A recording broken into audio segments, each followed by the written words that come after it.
길가에서요, 이런 황당한 일이 벌어졌습니다. 홍순빈 아나운서. 네, 백주 대낮에 아파트 단지 인근 길가에서 한 남성이 고함을 지르기 시작하는데요. 이해할 수 없는 행동이 이게 다가 아니었다고 합니다. 당시 어떤 일이 있었는지 영상으로 확인해 보도록 하겠습니다. 네, 경남 김해의 한 상가 건물 앞입니다. 지금 차량들이 줄지어 세워져 있는데요. 그 앞에서 남성과 여성이 실랑이를 벌이고 있습니다. 화가 난 듯 남성이 뭔가를 던지고 있고요. 이어서 여성에게 다가가서 폭언을 하더니 급기야 여성을 밀치기까지 합니다. 어허. 이게 목격자의 휴대전화로 찍은 모습인데요. 네. 남성은 골프채를 들어서 여성을 위협하기까지 합니다. 이후에 다른 남성이 흥분한 남성을 이렇게 말리고 있는데 분노를 쉽게 조절하지 못하고 있는 모습이네요. 지금 골프채를 들었어요? 지금 그렇습니다. 오른손인가요? 네, 그 화면 후반부에 그 빨간색 원 안에 들어있는 게 바로 골프채였습니다. 아하, 골프채까지 들어서 여성을 위협하는 저 남성. 그런데 대체 무슨 이유 때문에, 무슨 일 때문에 저렇게 위협적인 행동도 서슴지 않은 겁니까? 지난주 월요일 은행 앞길에서 있었던 일입니다. 지금 화면 보시면 이 앞쪽에 흰색 차량이 세워져 있고 뒤쪽에는 좀 어두운 색의 차량이 세워져 있습니다. 이제 네. 가해 운전자의 차량과 피해 운전자의 차량인데 아하. 이 40대 남성이 자신의 차 뒤쪽에 여성의 차량을 이렇게 세우니까 이게 화가 나서 여성을 폭행하고 골프채로 위협을 했다고 하는데요. 네. 지금 영상상으로는 보이지 않지만 이 이후에 남성이 자신의 골프채로 여성 차량의 뒤쪽 유리를 부수기까지 했다고 합니다. 아하, 지금 저 영상에서 문이 열려있는 차량이 저 가해 남성의 차량이라는 거죠? 그렇습니다. 네. 저게 가해 남성의 차량이고요. 그리고 그 가해 남성이 잠깐 저 뒤쪽에 있는 차량에 들어갔다가 뭔가를 들고 던지는데 방금 던졌잖아요, 네. 그렇습니다. 그게 바로 피해 여성의 휴대전화였다고 합니다. 어허, 아이고, 저렇게 밀치기까지. 그러니까 지금 저 상황은 저 하얀색 문 열린 차량이 가해 남성 차량이고 뒤편에 바로 자신의 차량 뒤편에 여성의 차량이 주차가 돼 있다. 지금 그런 상황인데 왜 차량의 주차가 너무 자신의 차량 뒤편에 바짝 돼 있어서 그랬는지 왜 그랬는지 모르겠습니다만은 어쨌든 저렇게 화가 난 듯이 골프채까지 휘두르면서 여성을 위협을 했다고 하는데 근데 양재미 변호사님 이게 이유가 됩니까? 주차 차량이 가까이 붙어 있어서 그것만 갖고 이유가 될 것 같지는 않은데요. 전혀 이유가 될 수 없겠죠. 네. 사실은 저 차량 세워놓은 걸 보시면 저 남성도 누군가의 차량 뒤에다 사실은 주차를 그러네요, 한 이제 것이고 보니까. 네. 다들 그렇게 주차를 해놨거든요. 네. 근데 이 남성의 사연을 알고 보니까 신용카드도 지금 다 이제 대금도 연체가 돼 있는 상황이고 아하. 그리고 본인도 은행에 애초에 찾아간 것이 300만 원 대출을 하려고 간 건데 네. 그걸 이제 거절당했다라고 합니다. 그래서 아하. 사업이 잘 풀리지 않아서 굉장히 이제 경제적으로 조금은 곤궁한 상태인데 네. 이렇게 대출을 거절당한 상태에서 화가 이제 머리 끝까지 나 있는 상황이었고 네. 그 상황에서 사실 아무런 죄 없는 저 여성이 남성의 레이더망에 포착됐다라고밖에 볼 수가 없을 것 같아요. 네. 그렇기 때문에 사실은 이 남성도 사업도 잘 안 되는데 잘 걸렸다라고 하면서 이제 여성을 폭행했다라고 하거든요. 네. 근데 이제 사실은 저렇게 대낮에 행동하는 것이 이성적이지 못하고 네. 그러다 보니까 당연히 남성이 혹시 술은 마신 건 아닌가라는 아하. 생각도 해볼 수가 있겠는데 네. 경찰이 그 당시에 이제 저 남성을 조사했을 당시에는 술을 마시지는 않았다라고 아하. 합니다. 네. 멀쩡한 사실 상황에서 저렇게 이성적이지 못한 행동했다는 것 자체가 사실 더 이해가 안 되는 상황입니다. 네. 그런데 소 국장님, 당시에 피해를 당한 여성분의 진술을 들어보면 저 남성이, 가해 남성이 그랬대요. 너 오늘 잘 걸렸다. 그렇다면 뭔가 분풀이 대상을 찾으려다 저 여성에게 파풀이를 한 것 같은데 앞서 양준민 변호사님 말씀처럼 은행에서 뭔가 대출 거절당한 것도 이유가 됐을까요?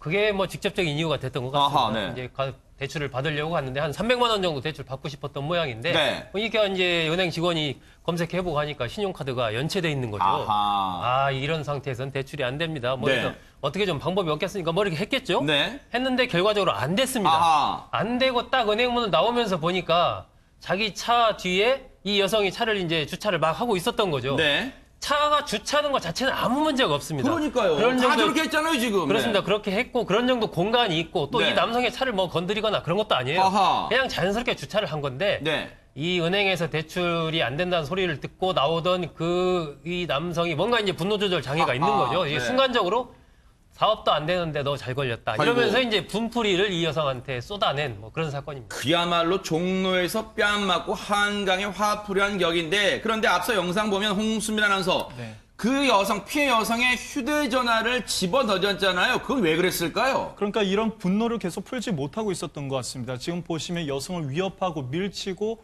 골프채를 휘두르기까지 했는데 이에 더해서 이제 여성의 차 안에 있던 휴대전화를 집어서 그 길 건너편에 있었던 숲을 쪽으로 던졌던 겁니다. 네. 뭐 그런데 이제 휴대전화는 뭐 파손된 상태는 아니라고 하네요. 네. 그러니까 신고를 보니까 신고를 못하게 하려고 여성의 휴대전화가 여성의 차 안에 있었는데 그것까지 끄집어내가지고 던져버린 거예요. 그러니까 나름대로 이 사람은 자기가 이 엄청난 범행을 저질러 놓고 그 화를 나중에 모면하려고 증거를 없애려고 휴대전화까지 던져버린 셈입니다. 그런데 이수정 교수님, 네.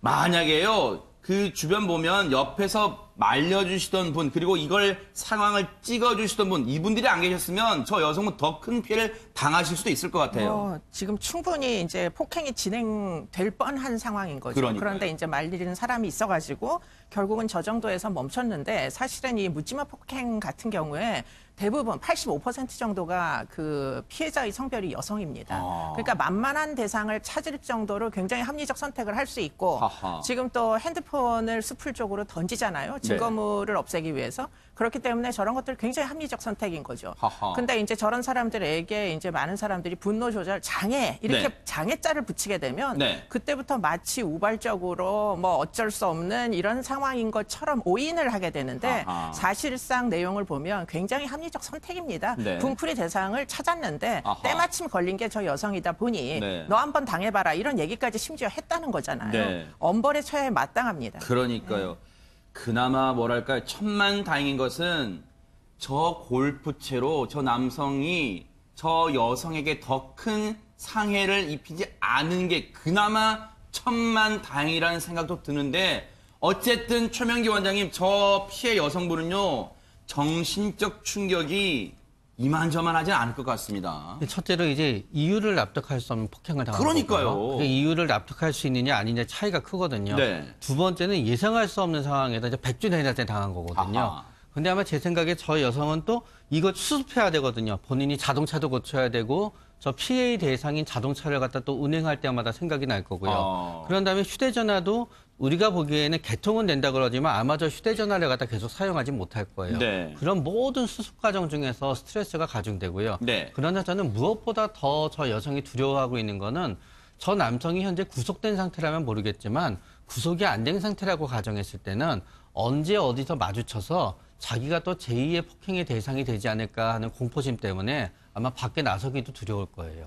그런데 이 남성이요, 양지민 변호사님, 경찰에 이제 이 붙잡혀 갔는데 경찰 조사 과정에서도 가만히 있질 못했다면서요? 그렇습니다. 본인에게 이제 조금이라도 불리한 진술이 나올 것 같으면 조사받지 못하겠다. 나 지금 머리가 아프다라고 하면서 이제 조사를 거부했다라고 하고요. 굉장히 조금 본인의 분노를 잘 조절하지 못하는 그런 모습을 보였다라고 합니다. 그래서 일단 경찰은 지금 이 남성에 대해서 그 특수 상해와 그리고 특수 재물 손괴를 적용을 해서 송치할 예정이라고 아하. 하는데요. 근데 거기에 더불어서 아까 그 내용에 보시면 이렇게 주변에 지나가는 시민이 있었는데 욕설도 했다라고 하거든요. 네. 그렇게 된다라고 한다면 모욕죄도 추가적으로 성립할 가능성이 있고 거기에 더불어서 만약에 이렇게 수사기관에서 그냥 단순하게 나 조사를 못 받겠다라고 한 정도가 아니라 수사기관에서도 뭔가 난동을 부린다거나 모욕적인 언사를 행했다거나 그런 경우라고 한다면 또 공무집행 방해까지도 성립을 할 수가 있기 때문에 네. 아마도 송치가 되면 추가적으로 더 혐의점이 생겨날 가능성도 있다고 봅니다. 네.